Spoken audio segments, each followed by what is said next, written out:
Madame, Monsieur, bonjour et merci de nous rejoindre pour un nouveau forum. De part et d'autre, nous sommes arrivés à comprendre qu'il s'agit finalement d'un échec collectif, diagnostic sans complaisance d'un des nombreux candidats à la présidentielle togolaise, dont le premier tour est prévu pour le 22 février 2020. Il nous fait l'honneur d'être au plateau aujourd'hui pour répondre à nos questions. Docteur Jean-Emmanuel Gnagnon, bonjour. Bonjour. Comment allez-vous? Nous allons très bien.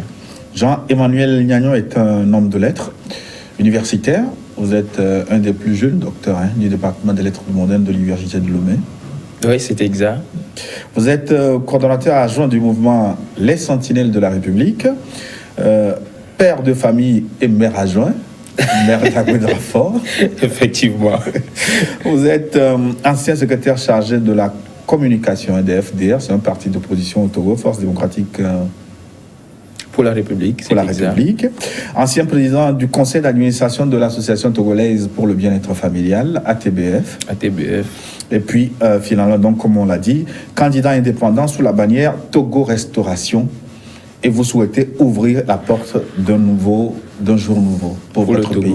Pour le Togo, pour sa jeunesse, pour la majorité des Togolais, pour le vivre ensemble, pour la restauration nationale, pour un nouveau départ. Docteur Gnagnon, première question. Qu'est-ce qui vous a amené, je ne veux pas parler d'audace, à cette folie d'être candidat à l'élection présidentielle? Je crois que vous avez trouvé le mot exact. À la place sûrement d'audace, vous avez parlé de folie. Je crois que je prendrai d'abord les choses sous l'angle de ce que beaucoup ont eu déjà à dire parlant d'audace.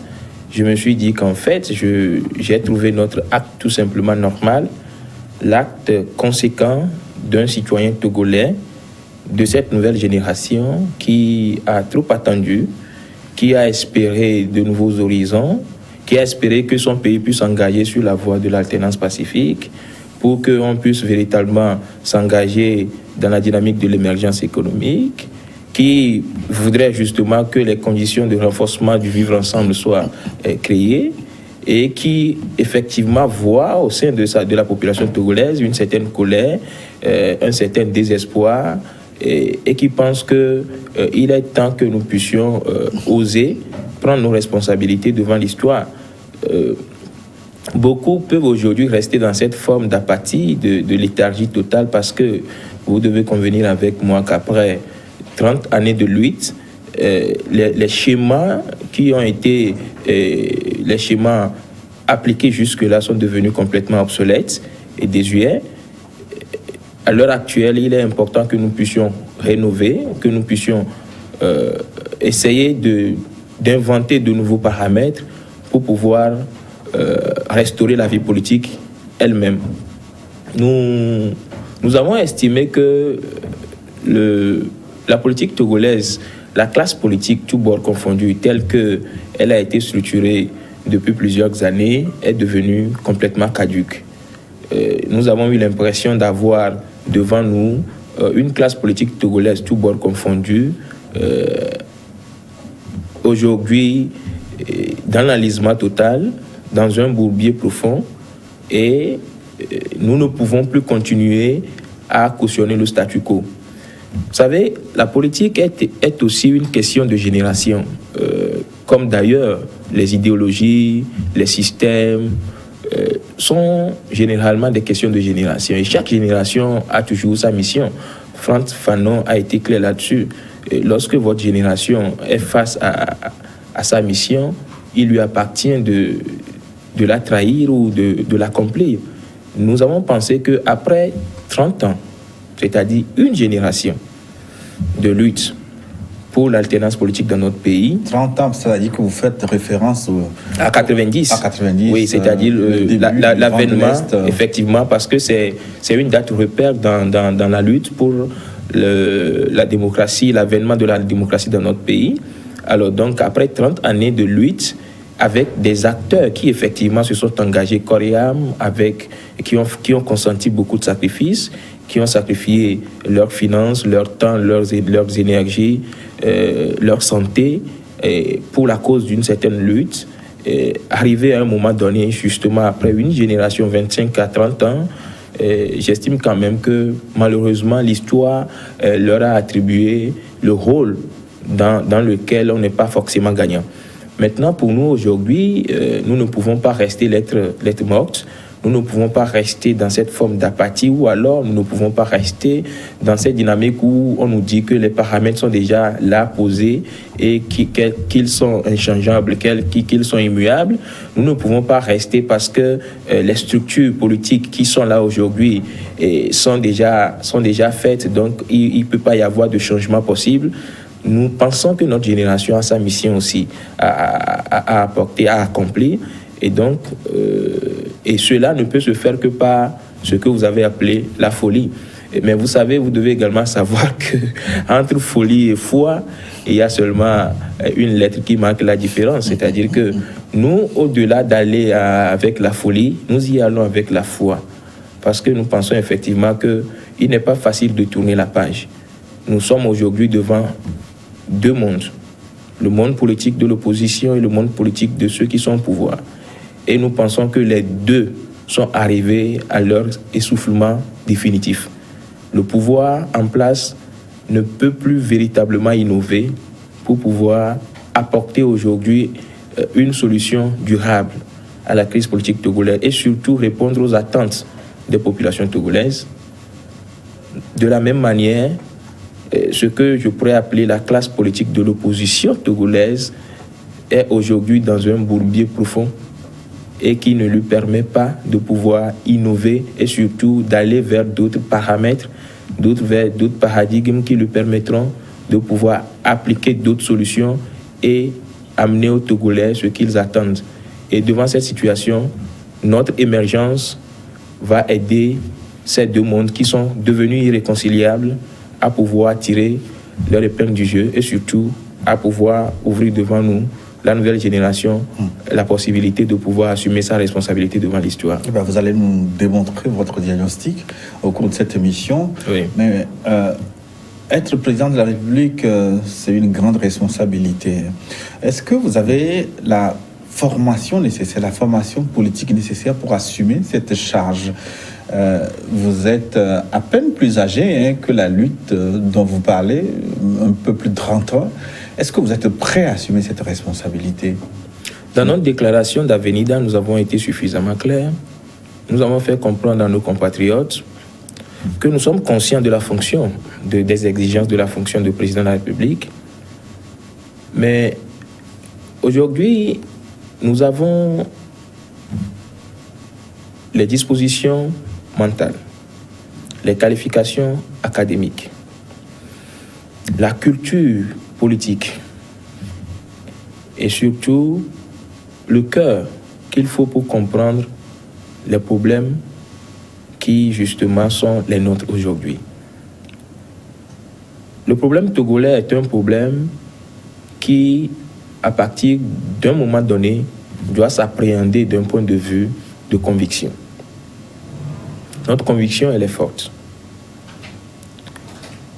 Les réalités et les défis de notre pays sont des défis qui peuvent être relevés avec la bonne volonté, avec le changement de paradigme, le changement d'optique, le changement de point de vue et surtout avec la ferme conviction d'aller au-delà des pratiques politiciennes anciennes. Être président de la République, c'est être proche de son peuple.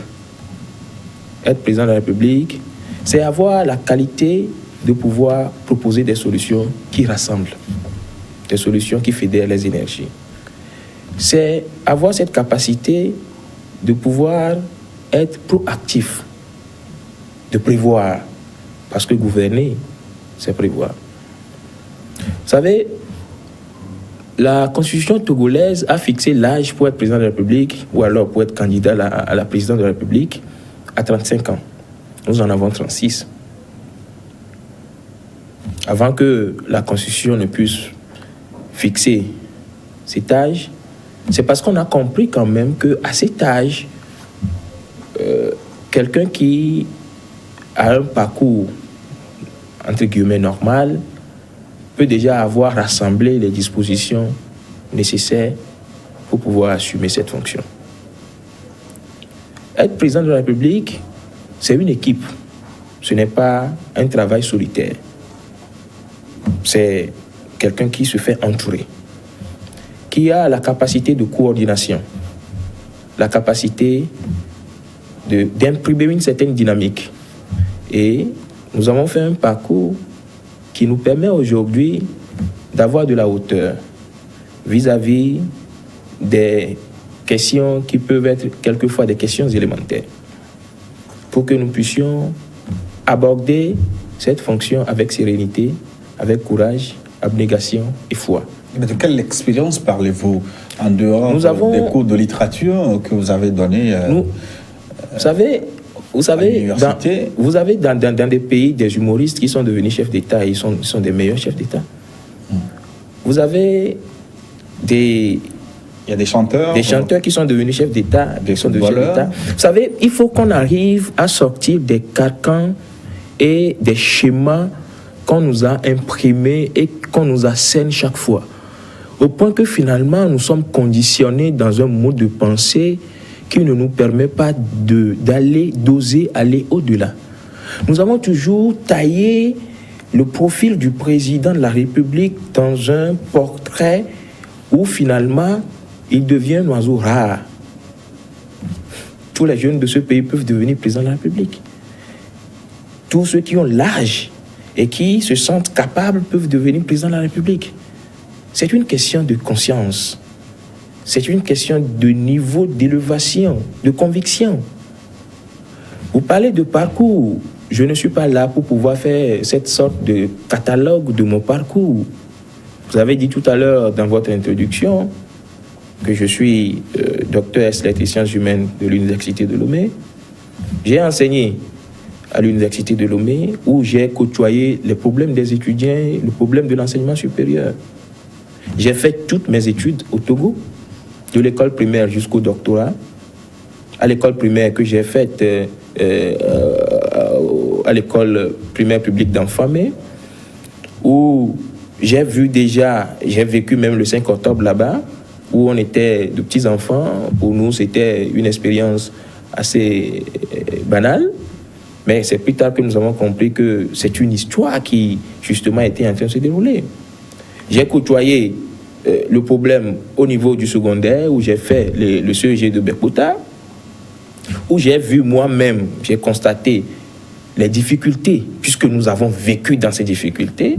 J'ai vécu les problèmes liés à l'enseignement secondaire, les classes qui sont pléthoriques, le manque d'enseignants, la qualité qu'il faut au niveau des curricula de formation. J'ai vécu cela, je l'ai subi.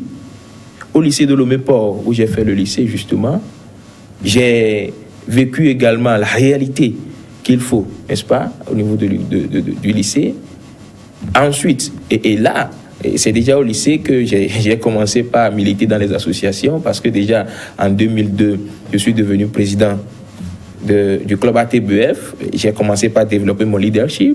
En seconde, déjà, j'avais créé un journal, le magazine du lycée de Lomé-Port, le journal Senghor. Déjà, on avait commencé à développer notre leadership, parce que c'est une question de leadership dont il s'agit. Ensuite, je me rappelle que mon premier recueil de poèmes, je l'avais écrit en classe de première, que j'avais intitulé en ce moment-là Offense. Et c'est à partir de ce moment que j'avais fait la première expérience de la censure, parce que ce recueil n'est jamais publié, parce que je me rappelle bien, en ce moment, on disait que je faisais déjà de la politique.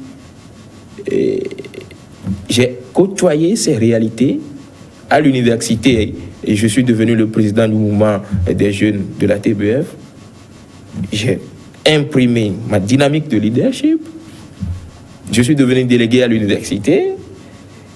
Après, j'ai milité dans Amnesty International, où j'ai appris toutes les réalités, les paradigmes liés aux droits de l'homme, la défense et la promotion des droits de l'homme. Je suis devenu vice-président de la TBF, ensuite président national, et aujourd'hui je suis membre de l'IPPF, le plus jeune membre d'ailleurs de l'IPPF, la Fédération internationale pour la planification familiale, qui contient 144 pays dans le monde, où nous sommes dans la dynamique des plaidoyers, des grands projets, les grands décideurs se retrouvent pour pouvoir penser les questions liées à la population. J'ai milité dans le parti politique et les forces démocratiques pour la République. Mais avant ça, j'avais travaillé un peu avec... le comité d'action pour le renouveau. Non, je n'ai jamais été dans le cas. C'est une erreur qui a été pendant longtemps distillée. Je n'ai jamais été membre du cas. Jamais.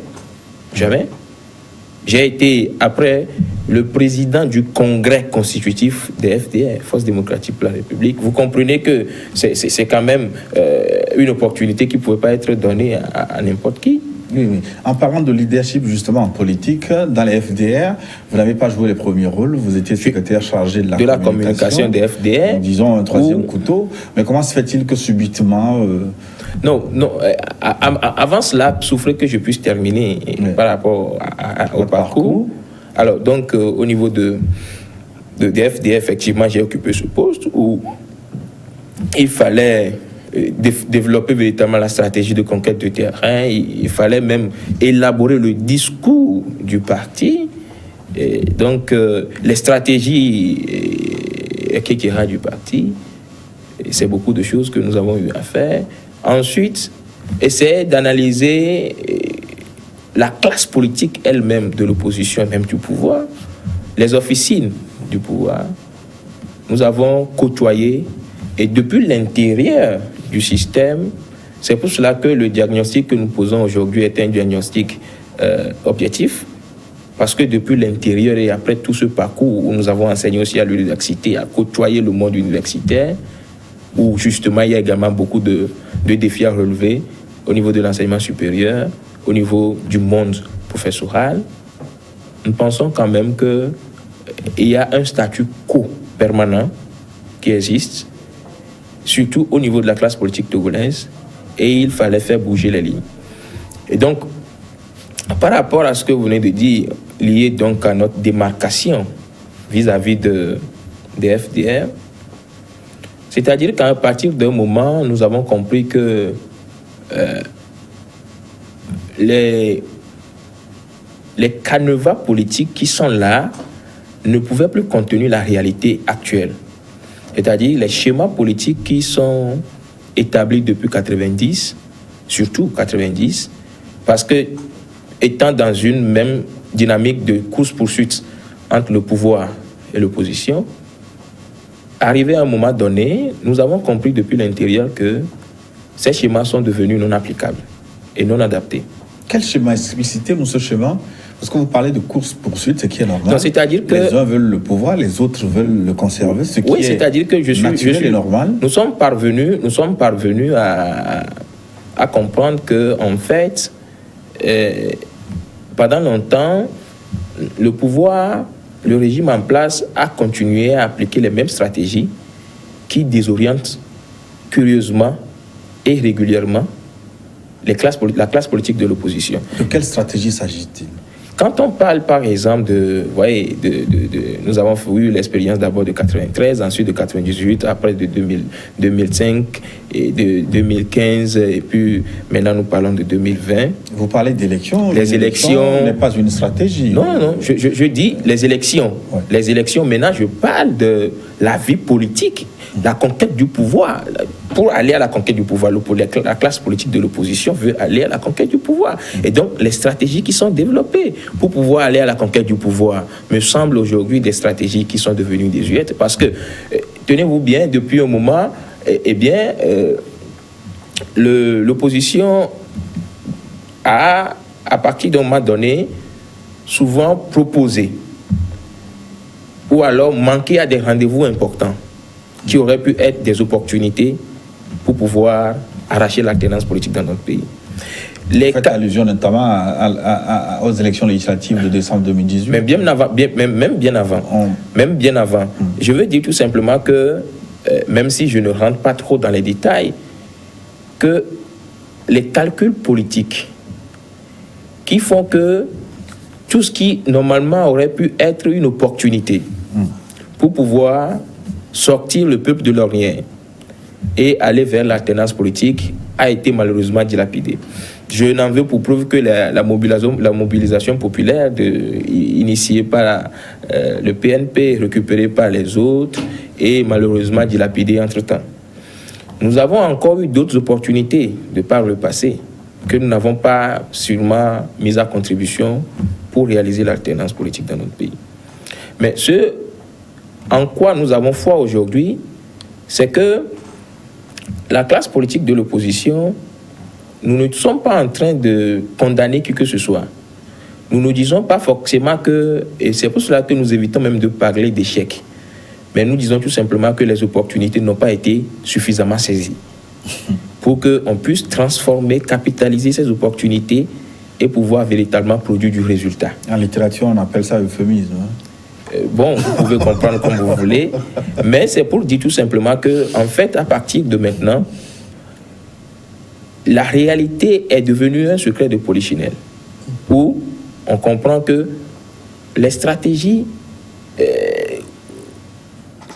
telles que déployées pour la conquête du pouvoir jusqu'à maintenant n'ont pas donné de résultats et sont restées infructueuses. Nous, aujourd'hui, nous pensons qu'il faut reconsidérer les paramètres, il faut reparamétrer la classe politique togolaise. Il faut essayer d'oser de bonne foi pour pouvoir tenter justement de recadrer, de réorienter. Vous savez, les mêmes causes produiront toujours les mêmes effets. Oui, mais avant d'arriver aux causes et aux effets, alors, moi je voudrais comprendre davantage Oui. ce qui pose problème au niveau des deux camps, comme vous l'avez si bien dit.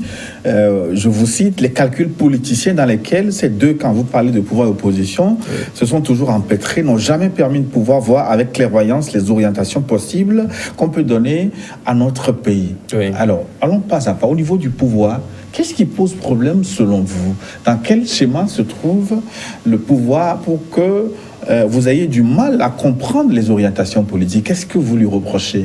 Mais le pouvoir aujourd'hui n'a pas saisi les opportunités pour créer les conditions de l'alternance pacifique dans notre pays. Donc pour vous, le pouvoir a échoué de créer les conditions de son départ. Nous disons toujours que nous n'allons pas dire de façon sèche que quelqu'un a échoué. Mais nous disons que les gens ont manqué de saisir les réelles opportunités.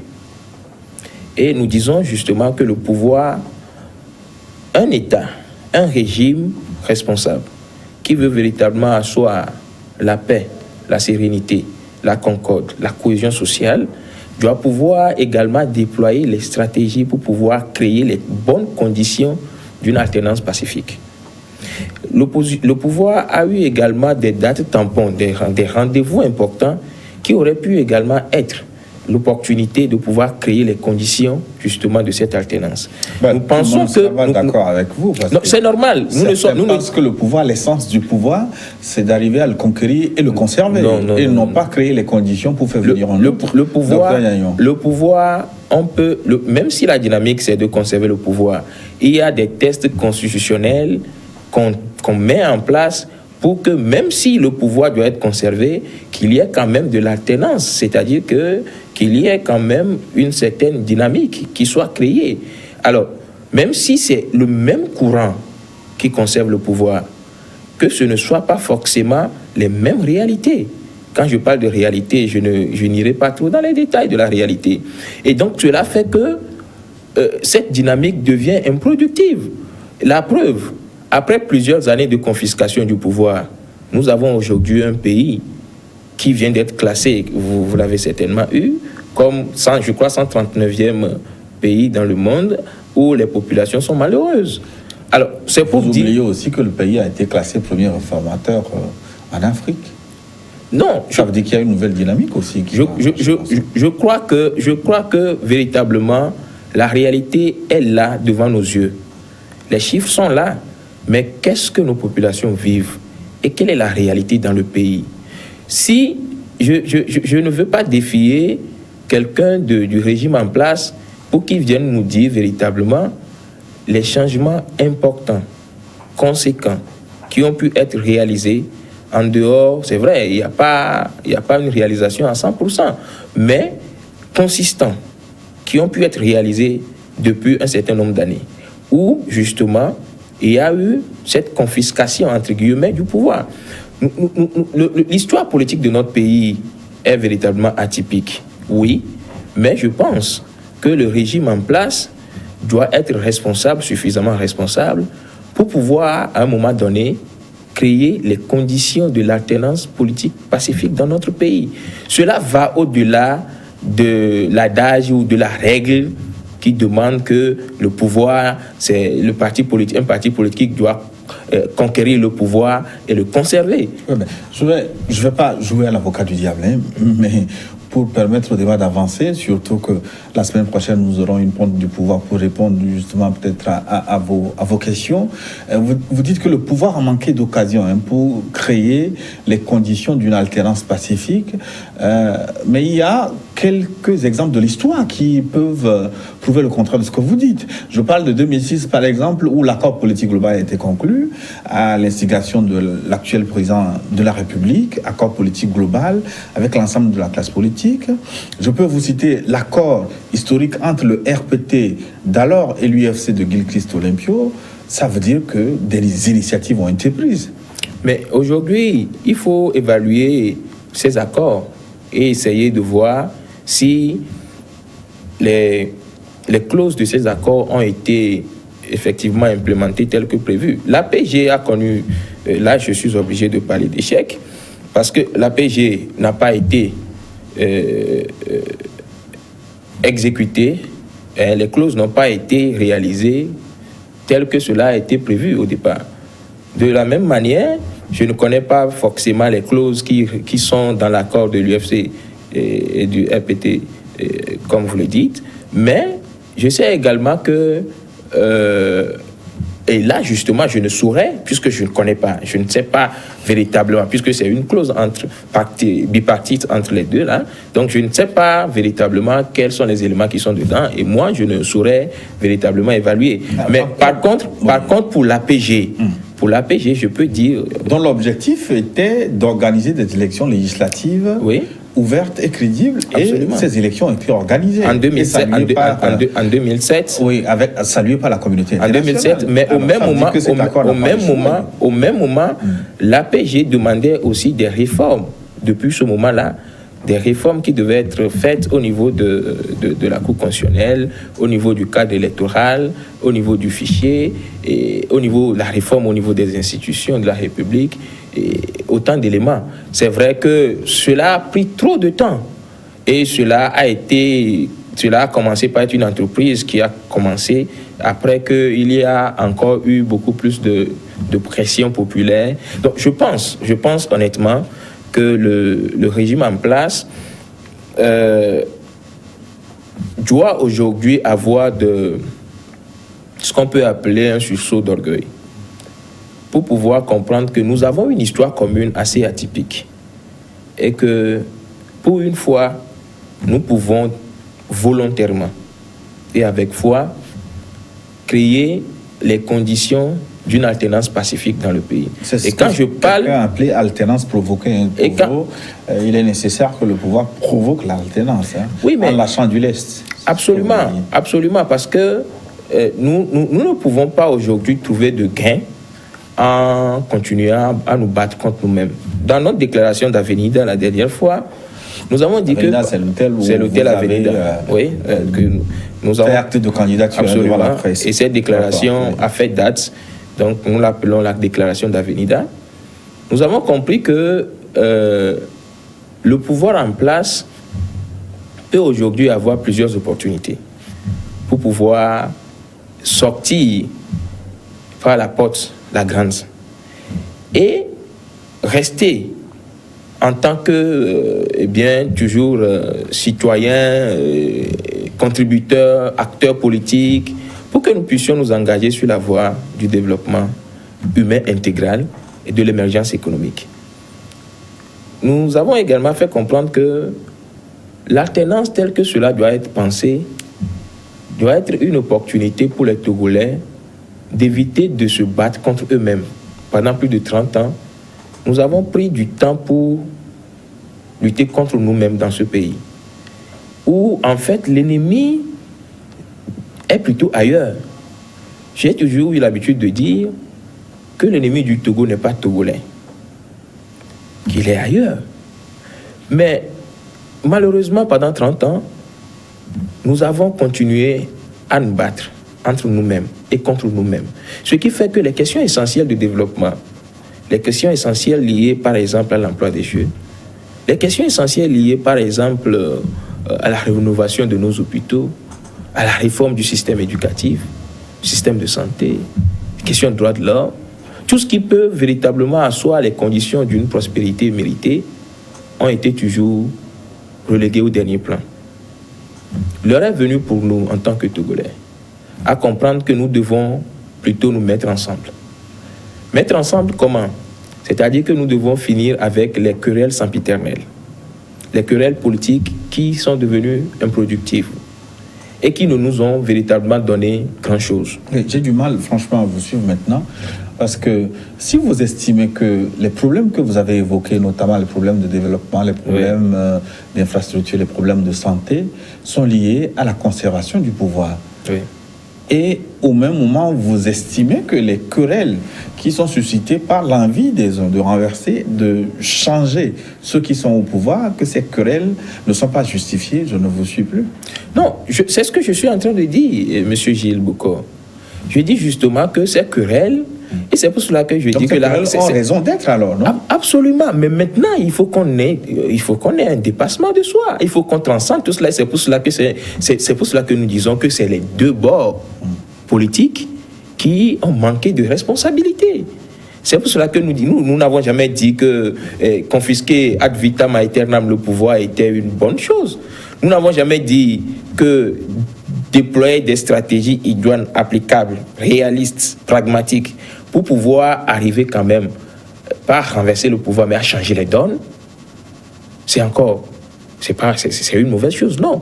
Mais nous pensons que il faut plutôt aujourd'hui lancer un appel à ces deux bords pour leur faire comprendre que la majorité des Togolais ont trop attendu. Ils sont nombreux aujourd'hui, les jeunes qui n'ont pas d'emploi, qui attendent.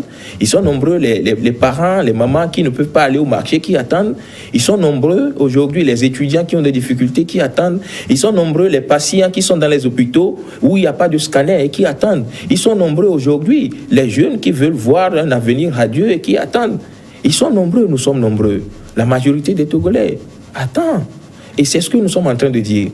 Et nous pensons que en tant que citoyens qui aujourd'hui aspirent à la magistrature suprême, nous pensons que le parti au pouvoir et donc le régime en place doit comprendre qu'il faut finir avec les querelles sempiternelles. C'est-à-dire donc créer la condition de l'alternance pacifique dans le pays.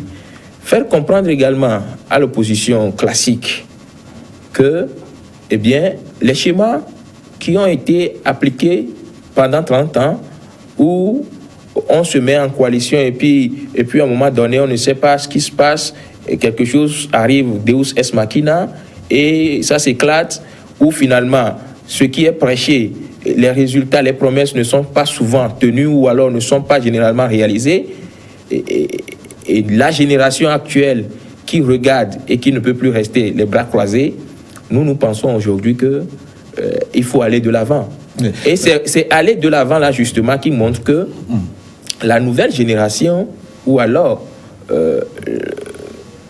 les nouveaux schémas qu'il faut aujourd'hui appliquer, c'est que nous puissions parler de l'alternance pacifique où on discute avec les gens. Alors, pour revenir à l'opposition et à ses responsabilités, si vous estimez que c'est juste une question de stratégie, une question de réorientation, de changement de paradigme, pourquoi vous ne restez pas à l'intérieur pour provoquer, pour proposer, pour changer les choses, plutôt que de proposer un changement d'homme simplement? Parce qu'il est question, c'est de cela qu'il est question. Hein, Monsieur Gilles Bokor, vous savez, généralement, il est dit que c'est difficile de mettre de nouveaux vins dans de vieilles poutres. C'est aujourd'hui,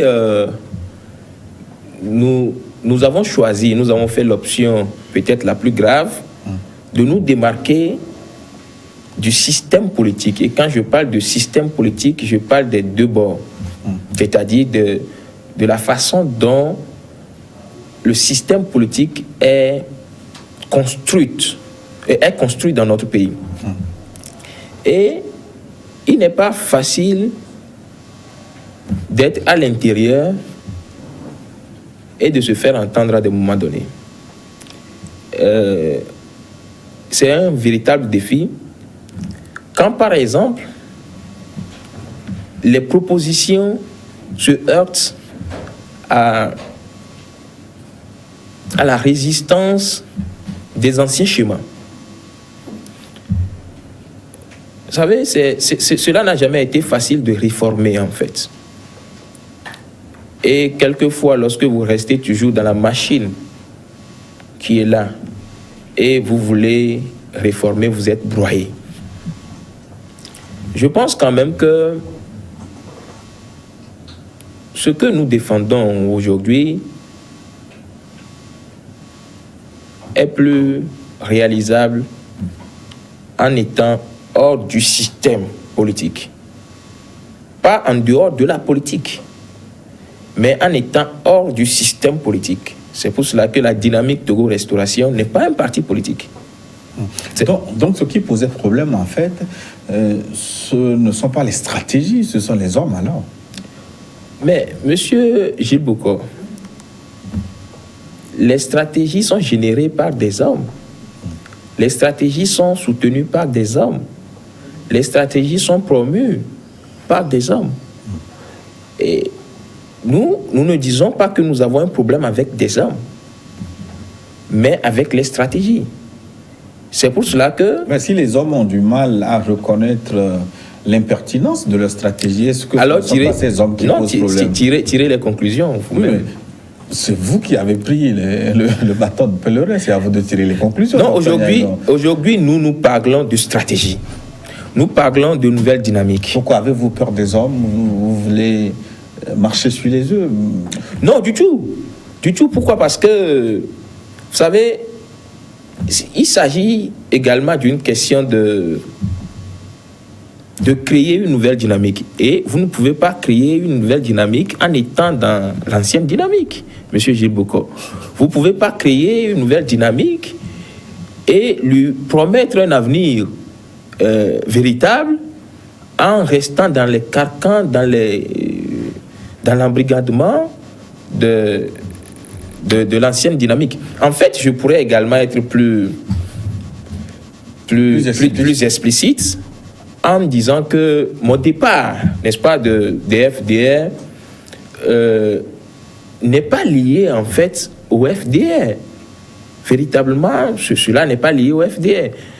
Mais les FDR, peut-être pour moi, ont été juste une victime collatérale. Parce que moi, aujourd'hui, c'est tout le système politique qui me semble entretenir un statu quo que je dénonce. C'est tout le système politique qui me semble créer les conditions pour embrigader le peuple dans l'immobilisme. Or, le FDR constitue une partie de ce système. Donc, par conséquent, FDR sont visés aussi. Non, c'est pourquoi je dis que, curieusement et véritablement, les FDR, pour moi, ont été tout simplement une victime collatérale. Oui, parce que je faisais partie de cette formation politique. Pourquoi ne pas avoir démissionné simplement, quitter le parti pour faire votre chemin plutôt que de rester dans un non-dit et de déclarer votre candidature? Non, je ne suis pas resté dans un non-dit. Je ne suis pas du tout resté dans un non-dit. Ouvertement dit que vous quittez. Mais comment est-ce que je peux encore être plus clair, monsieur Gilles Bokor? Oui, mais ça veut dire que vous n'avez pas été compris, parce que je cite par exemple le président de votre parti, Maître Dodi Apevon, il dit un parti politique, ce sont des règles qui le gouvernent. Hein. Un individu ne peut pas se lever contre l'option prise par le parti et dire qu'il est candidat. Cette candidature de Dr Gnagnon est une candidature qui est quelque chose d'anachronique. Non, je crois que Maître Apevon est libre d'avoir eu son opinion. Et puis... ça veut dire que vous restiez, vous continuez pas être membre des FDR, selon ce que je dis. Si on vous demande... non, mais écoutez... Si on estime que vous ne respectez pas Gilles Bokor, les règles du parti, ça veut dire que vous êtes membre. Monsieur Gilles Bokor, je suis sûr que vous avez bien suivi les informations ces dernières semaines. Maître Apevon est un homme politique, charismatique, croyant, et Maître Apevon est un homme très convaincu. Et Maître Apevon sait également que Dr Gnagnon est un jeune homme charismatique, croyant et très convaincu. Et les dernières semaines ont quand même montré que Dr Gnagnon a pris sa liberté vis-à-vis des FDR. Et avant que je ne pose mon acte, j'ai eu un entretien avec Maître Apevon. Je lui ai dit ce que je pensais. Vous savez... Non, ce qu'on dit, est-ce qu'il n'était pas possible de faire un acte officiel, en quittant le parti, plutôt que de laisser les autres devant le fait accompli? Ça ressemble à une forme de fugue, plutôt que... Bon, est-ce que les gens sont libres d'interpréter notre action comme ils veulent, mais aujourd'hui, pour nous, ce qui compte, c'est l'avenir. Et ce qui compte pour nous aujourd'hui, c'est la nouvelle dynamique que nous avons. Ce qui compte pour nous, c'est comment est-ce que nous allons mettre notre énergie à restaurer le Togo. Mais est-ce que vous n'avez pas besoin de l'appareil politique Bien sûr. Que vous avez fait? Est-ce que vous n'avez pas besoin des FDR? Les FDR peuvent devenir pour nous des partenaires, comme d'ailleurs... Pour le moment, ça n'en a pas l'air. Vous savez, nous avons besoin de convaincre les Togolais. Vous savez, chaque fois qu'il y a une nouvelle dynamique, il faut être dans la posture de convaincre. Et nous sommes très heureux parce que nous devons également convaincre les Togolais parce qu'ils font partie également des électeurs. Les FDR aujourd'hui font partie des électeurs. Maître Apevon l'a signifié plusieurs fois. Les FDR n'ont pas de candidat. C'est pour cela que moi, Dr Gnagnon, je ne suis pas candidat des FDR. Cela est très clair. Je ne suis pas candidat des FDR. Je suis candidat déclaré sous la bannière, indépendant donc sous la bannière de Togo Restauration. Les autres partis politiques sont des partenaires avec qui nous allons discuter. L'ensemble des Togolais, pour nous, est un électorat vers qui nous allons aller et que nous allons convaincre vis-à-vis de notre nouvelle dynamique. Donc, pour nous, nous sommes dans la dynamique de rassembler, de ratisser l'âge. Vous vous situez au-delà des clivages absolument, des partis politiques. Absolument. Nous disons que la dynamique Togo Restauration est une dynamique populaire. C'est une dynamique aujourd'hui parce que tous les Togolais ont compris que le système politique a manqué de jouer finalement le rôle qui puisse lui permettre de donner le bonheur aux Togolais. Et nous avons vite fait de comprendre que les Togolais, dans leur majorité, dans leur immense majorité, sont fatigués de la pratique politicienne. Ce dont nous avons besoin avant 2020, s'il ne s'agit plus de partis politiques classiques, il s'agit d'actions citoyennes. Et Togo Restauration devient ce creuset qui rassemble aujourd'hui toutes les énergies. Non. De la nouvelle génération, de toute la majorité des Togolaises et des Togolais qui aujourd'hui croient que la nouvelle génération peut être une solution et l'alternative crédible. Donc, et votre aussi, stratégie, ni gauche ni droite. Aujourd'hui, tous les Togolais. Oui, mais ça, ce discours, on l'a déjà entendu, d'autres l'ont tenté. Tous les Togolais. De longue date, d'ailleurs, vous vous souvenez du parti charnière qui souhaitait se mettre résolument au défi de la mêlée. Vous avez entendu sans doute parler de nouvelles visions, ni gauche ni droite. Donc, est-ce que vous n'allez pas sur un terrain déjà occupé par d'autres, déjà expérimenté avec les résultats que cela tout le monde connaît? Cela dépend des occurrences actuelles. Cela dépend du contexte. Cela dépend également du niveau d'engagement, de conviction. Cela dépend aussi du discours. Mais nous, aujourd'hui, nous pensons que la classe politique classique peut devenir un bon partenaire. C'est pour cela que nous ne disons pas forcément que c'est un échec. C'est pour cela aussi que nous disons que notre candidature, c'est la candidature de l'espoir de notre génération et c'est la candidature de secours de la génération qui nous a précédés. C'est autant dire que nous sommes là parce que nous avons compris que la génération, depuis 90, a fait des efforts, mais s'est enlisée et a besoin d'un coup de pouce. Ce coup de pouce peut venir de nous. Aujourd'hui, nous sommes l'alternative crédible parce que nous sommes justement le discours qu'il faut Oui, mais Nous sommes le discours qu'il faut, nous sommes le discours du moment. le discours qu'il faut, est-ce que ce discours n'est pas déjà servi par d'autres? Non, ce discours a été servi quand et comment? Le problème se pose là-bas. Ce discours a été servi par qui? Quand et comment? Aujourd'hui, pour nous, vous allez nous suivre sur le terrain et vous allez voir comment est-ce que nous allons ratisser l'âge. Vous allez voir comment nous allons rassurer les Togolais et les Togolaises et les Togolais. Tout se trouve dans la manière. Vous savez, je suis homme de lettres. Monsieur Djiboko, vous pouvez raconter une histoire, mais vous ne la raconterez pas de la même manière que moi. Sinon, on aurait un livre unique. Les gens qui racontent les histoires de différentes manières. Ce qui fera de vous un bon conteur peut faire de quelqu'un d'autre un mauvais conteur. Il s'agit de comment vous y prenez, il s'agit de quand est-ce que vous y prenez, et il s'agit également de qui s'y prend. Il s'agit aussi des moyens dont vous disposez, parce que la Absolument. campagne présidentielle est une affaire de moyens aussi. Vous nous direz tout à l'heure, dans la seconde partie, Oui. qui vous finance, et où vous comptez trouver les moyens pour pouvoir faire votre politique. Vous nous direz également ce que vous pensez de la multiplicité des candidatures, et surtout au sein de l'opposition. Oui. J'ai oublié de dire qu'il y a un 13e candidat déjà, et les conditions d'organisation des élections, les forces et les faiblesses de votre candidature, et puis les chances de l'opposition de réaliser l'alternance en 2020. Toutes ces questions seront abordées dans la seconde partie de New World Forum, juste après cette pause pour une nouvelle édition du journal.